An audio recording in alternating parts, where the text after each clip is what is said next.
क्या 72 घंटों में बुझने वाला है आपका चूल्हा? नमस्कार, आप देख रहे हैं डिजिटल दंगल। आपके साथ मैं हूं प्राची पाराशर। क्या आपके घर के चूल्हे की आग बुझने वाली है? क्या अगर आप रेस्टोरेंट चलाते हैं, बड़े बड़े होटल्स चलाते हैं, तो आपको गैस की किल्लत होने जा रही है? यह सवाल इसीलिए पूछा जा रहा है क्योंकि आज देश भर से कुछ ऐसी तस्वीरें सामने आई हैं जहां गैस एजेंसियों पर लंबी लंबी कतारें लोगों की देखने को मिल रही हैं। और कई जगहों से ऐसी भी खबरें सामने आई जहां रेस्टोरेंट को और होटल्स को बंद करना पड़ा है। वजह है गैस। अब आपके दिमाग में सवाल आ रहा होगा कि एकाएक गैस की किल्लत कैसे हो सकती है। चर्चा तो हालांकि पेट्रोल और डीजल के दामों को लेकर भी हो रही है, उस पर भी आपको जानकारी दूंगी, लेकिन पहले गैस के बारे में आपको जानकारी देती हूं कि एलपीजी सिलेंडर्स को लेकर आज पूरे देश में हलचल क्यों रही, या लोगों के बीच में जो कंज्यूमर्स हैं, जो उपभोक्ता हैं, उनके मन में चिंताएं क्यों रही, या आपको अपने घर के गैस सिलेंडर की कितनी चिंता करनी है। दरअसल मिडिल ईस्ट में युद्ध चल रहा है। मिडिल ईस्ट के उन देशों में युद्ध चल रहा है जहां से भारत गैस लेता है। अब उन्हीं देशों में युद्ध की वजह से गैस का संकट भारत पर गहरा सकता है, ऐसी संभावनाएं हैं। हालांकि सरकार ये कह रही है कि हमारे पास पर्याप्त स्टॉक है एलपीजी का, और हमारे जो कंज्यूमर्स हैं या हमारा जो देश है, जो जनता है, उसको एलपीजी की कमी नहीं होगी। खासकर प्रधानमंत्री नरेंद्र मोदी ने बाकायदा अपने मंत्रियों के साथ एक बैठक की है और अपने मंत्रियों को ये बोला गया है, उनकी तरफ से बताया गया है कि इस बात का विशेष ध्यान रखा जाना चाहिए कि आम लोगों को इस युद्ध का खामियाजा ना भुगतना पड़े, या आम लोगों को किसी भी प्रकार से किसी भी चीज की किल्लत ना हो, या उन पर एक्स्ट्रा दबाव ना हो। लेकिन क्या ऐसा होगा? क्या एलपीजी को लेकर आपके जहन में जो सवाल हैं, आपके जहन में जो शंकाएं हैं, जो डर हैं, वो वाकई में वाजिब हैं?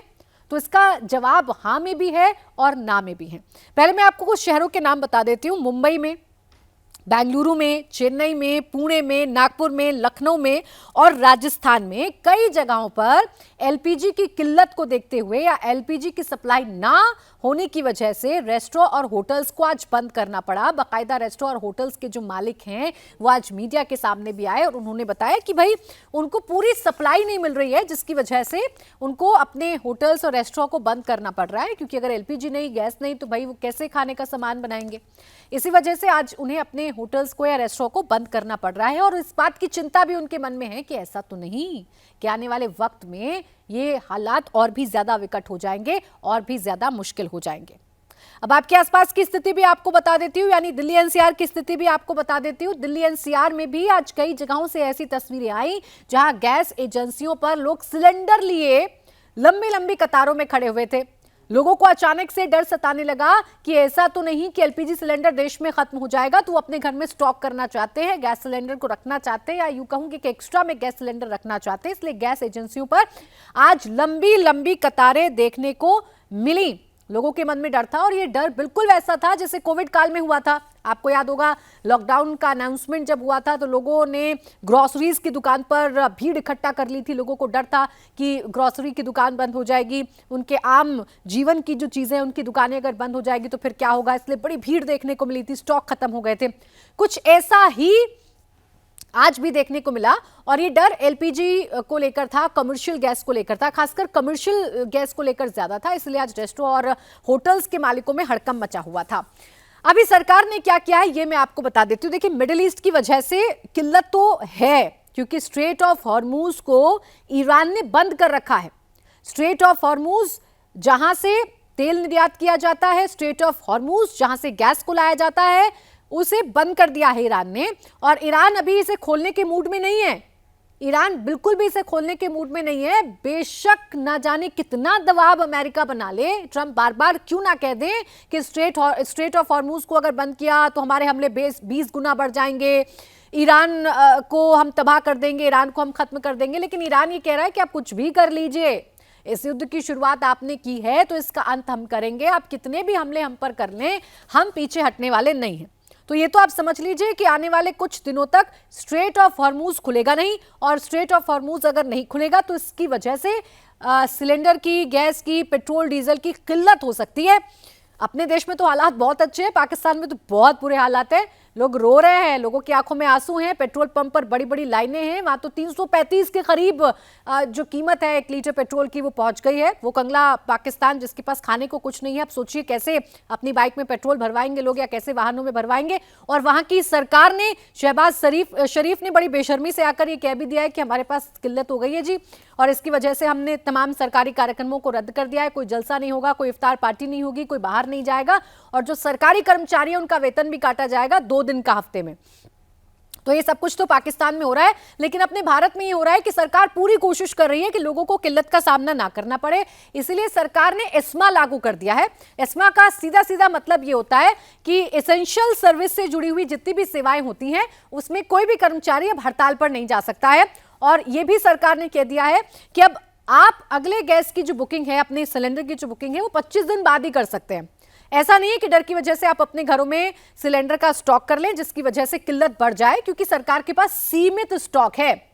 सरकार के पास आने वाले कुछ महीनों का स्टॉक है, बार बार ये सरकार कह रही है। लेकिन अगर स्ट्रेट ऑफ हॉर्मुज नहीं खुला तो मुश्किलें आ सकती हैं। हालांकि पूरी कोशिश है कि स्ट्रेट ऑफ हॉर्मुज को खोला जाए। स्ट्रेट ऑफ हॉर्मुज जो है उसे खोलेंगे तभी बाकी देशों के लिए आसानी होगी। मिस्र की खबरें हमने पढ़ी, जहां मिस्र में बहुत ज्यादा किल्लत हो रही है, बांग्लादेश में बहुत ज्यादा किल्लत हो रही है। ये हालात अभी भारत में नहीं आए हैं।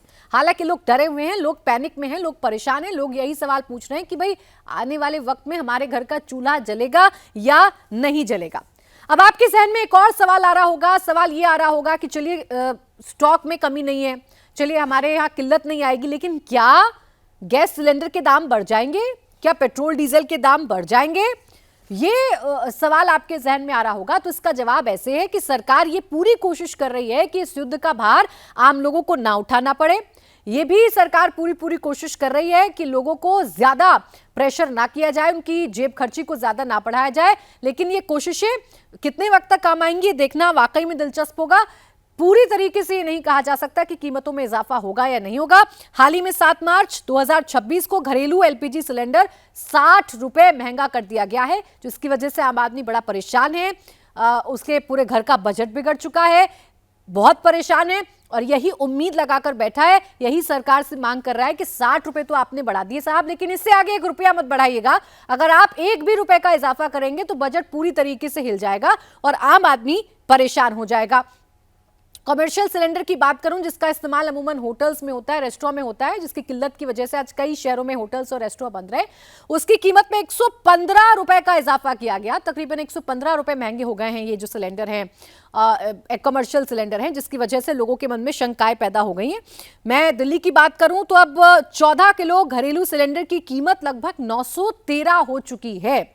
ये परेशानी आम आदमी के सामने आ गई है, लेकिन सरकार अभी भी बार बार ये कह रही है कि सब कुछ अंडर कंट्रोल है, आप परेशान मत होइए। जो पेट्रोलियम मंत्री हैं हरदीप पुरी, उन्होंने प्रधानमंत्री से मुलाकात भी की है, तमाम हालातों का जो पूरी तरीके से जानकारी है वो पहुंचाई गई है। सरकार का यही कहना है कि अभी कोई किल्लत नहीं आएगी, क्योंकि अभी 2 से 4 महीने या 6 महीने तक का स्टॉक हमारे पास है। लेकिन ये युद्ध अगर लंबा चला तो फिर मुश्किलें आ सकती हैं, क्योंकि मिडिल ईस्ट में लगातार तनाव बढ़ता जा रहा है, जिसकी वजह से अंतर्राष्ट्रीय जो कीमतें हैं गैस की वो बढ़ती जा रही है, पेट्रोल डीजल की बढ़ती जा रही हैं। अब आपके जहन में सवाल आ रहा होगा कि भाई युद्ध तो मिडिल ईस्ट में चल रहा है, स्ट्रेट ऑफ हॉर्मुज को बंद किया गया है, तो फिर क्यों भारत में क्यों किल्लत आ रही है भाई, भारत में क्यों परेशानी आ रही है भाई? तो इसका जवाब यह है कि भारत लगभग 60 से 65% एलपीजी विदेश से मंगाता है, और ये वही देश हैं जो मिडिल ईस्ट में हैं।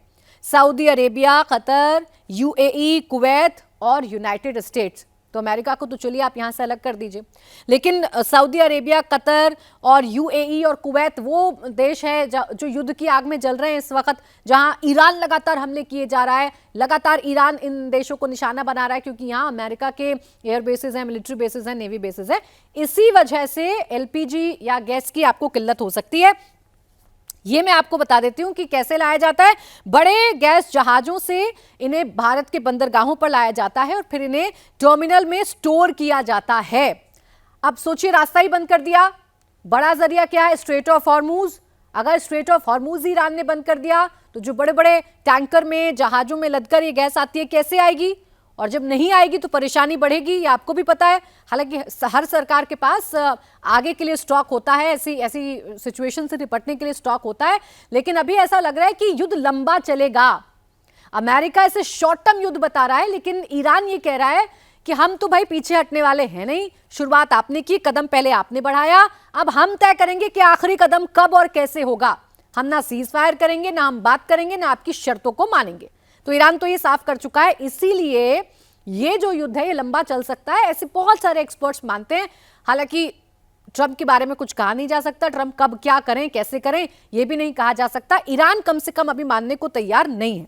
वहीं अगर हम भारत के अंदर की बात करें, डोमेस्टिक प्रोडक्शन की अगर बात करें, तो भारत में कुछ एलपीजी तेल रिफाइनरी और गैस फील्ड से बनती है, जैसे कि इंडियन ऑयल कॉर्पोरेशन आपने नाम सुना होगा, भारत पेट्रोलियम का नाम आपने सुना होगा और हिंदुस्तान पेट्रोलियम का नाम भी आपने सुना होगा। इन कंपनियों की रिफाइनरी में कच्चे तेल से एलपीजी निकलती है, फिर उसे सिलेंडर में भरकर देश भर में भेजा जाता है। लेकिन यह मसला यह है कि कच्चा तेल ही अगर नहीं आएगा तो फिर कैसे गैस बनेगी। भारत में उत्पादन होता तो है, लेकिन कच्चे तेल के लिए भी तो हम मिडिल ईस्ट के कई देशों पर निर्भर हैं, स्ट्रेट ऑफ हॉर्मूज पर निर्भर हैं।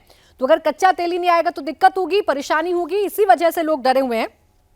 फिलहाल ये भी आप जान लीजिए कि आपके घर तक कैसे पहुंचती है गैस। तो विदेश से आती है जहाज के जरिए, फिर उनको भारत के पोर्ट टर्मिनल पर रखा जाता है, फिर रिफाइनरी तक पहुंचाया जाता है, फिर गैस एजेंसी तक पहुंचाया जाता है और फिर एलपीजी सिलेंडर आपके घर तक पहुंच जाता है।